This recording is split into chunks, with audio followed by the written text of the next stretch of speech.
असंयतात्मना योगो दुष्प्राप इति मे मतिः। वश्यात्मना तु यतता शक्यो वाप्तुमुपायतः। अर्जुन, मन को वश में न करने वाले पुरुष के लिए योग प्राप्त होना कठिन है, किंतु स्ववश मन वाले प्रयत्नशील पुरुष के लिए योग सहज है, ऐसा मेरा अपना मत है। जितना कठिन तू मान बैठा है उतना कठिन नहीं है, अतः इसे कठिन मानकर छोड़ मत दो। प्रयत्नपूर्वक लगकर योग को प्राप्त कर, क्योंकि मन वश में करने पर ही योग संभव है। इस पर अर्जुन ने प्रश्न किया। अर्जुन उवाच अयति श्रद्धयोपेतो योगाचलितमानसः अप्राप्य योग संसिद्धिं कां गतिं कृष्ण गच्छति। हे श्री कृष्ण, योग करते करते यदि किसी का मन चलायमान हो जाए, यद्यपि अभियोग में उसकी श्रद्धा है ही, तो ऐसा पुरुष भगवत सिद्धि को प्राप्त न होकर किस गति को पाता है? कच्चिन्नो भय विभ्रष्टश छिन्नाभ्रमिव नश्यति अप्रतिष्ठो महाबाहो विमूढ़ो ब्रह्मणः पथि।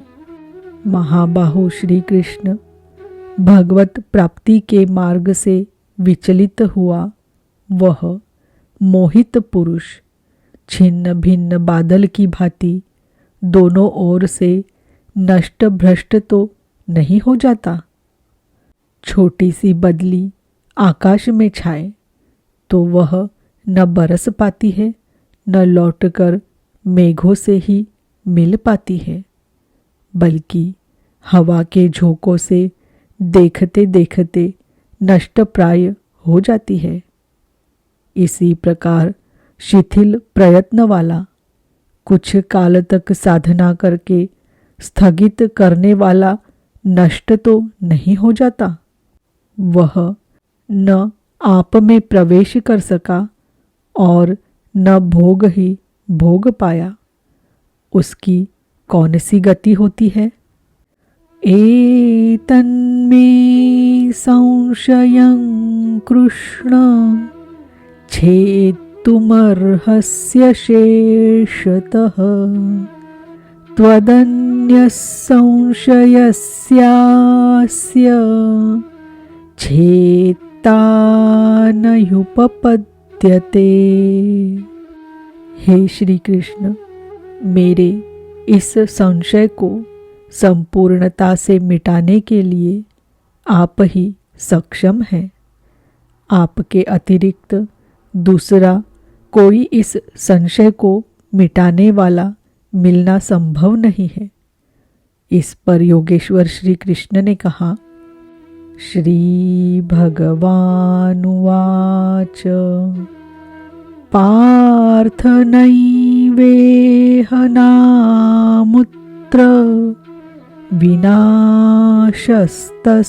विद्यते न हि कल्याणकृत् कश्चिद् दुर्गतिं तात गच्छति। पार्थिव शरीर को ही रथ बनाकर लक्ष्य की ओर अग्रसर अर्जुन, उस पुरुष का न तो इस लोक में और न परलोक में ही नाश होता है, क्योंकि हे तात, उस परम कल्याणकारी नियत कर्म को करने वाला दुर्गति को प्राप्त नहीं होता। उसका होता क्या है? प्राप्य पुण्यकृतान् लोकान् उषित्वा शाश्वती समहा शुचीनां श्रीमताङ्गेः योगभ्रष्टोऽभिजायते। मन चलायमान होने से योग भ्रष्ट हुआ वह पुरुष पुण्यवानों के लोकों में वासनाओं को भोग कर, अर्थात जिन वासनाओं को लेकर वह योग भ्रष्ट हुआ था, भगवान उसे थोड़े में सब दिखा सुना देते हैं। उन्हें भोग कर वह शुचि नाम श्रीमताम अर्थात शुद्ध आचरण वाले श्रीमान पुरुषों के घर में जन्म लेता है। जो शुद्ध आचरण वाले हैं वही श्रीमान है। अथवा योगिनामेव कुले भवति धीमताम् एतद्धि दुर्लभतरल लोके जन्म यदीदृशम्। अथवा वहाँ जन्म न मिलने पर भी स्थिर बुद्धि योगियों के कुल में वह प्रवेश पा जाता है। श्रीमानों के घर में पवित्र संस्कार बचपन से ही मिलने लगते हैं, किंतु वहाँ जन्म न हो पाने पर वह योगियों के कुल में घर में नहीं शिष्य परंपरा में प्रवेश पा जाता है। कबीर, तुलसी, रैदास, वाल्मीकि इत्यादि को शुद्ध आचरण और श्रीमानों का घर नहीं योगियों के कुल में प्रवेश मिला। सद्गुरु के कुल में संस्कारों का परिवर्तन भी एक जन्म है और ऐसा जन्म संसार में निसंदेह अति दुर्लभ है। योगियों के यहाँ जन्म का अर्थ उनके शरीर से पुत्र रूप में उत्पन्न होना नहीं है। गृह त्याग से पूर्व पैदा होने वाले लड़के मोहवश महापुरुष को भी भले ही पिता मानते रहे, किंतु महापुरुष के लिए घर वालों के नाम पर कोई नहीं होता। जो शिष्य उनकी मर्यादाओं का अनुष्ठान करते हैं, उनका महत्व लड़कों से कई गुना अधिक मानते हैं। वही उनके सच्चे पुत्र है।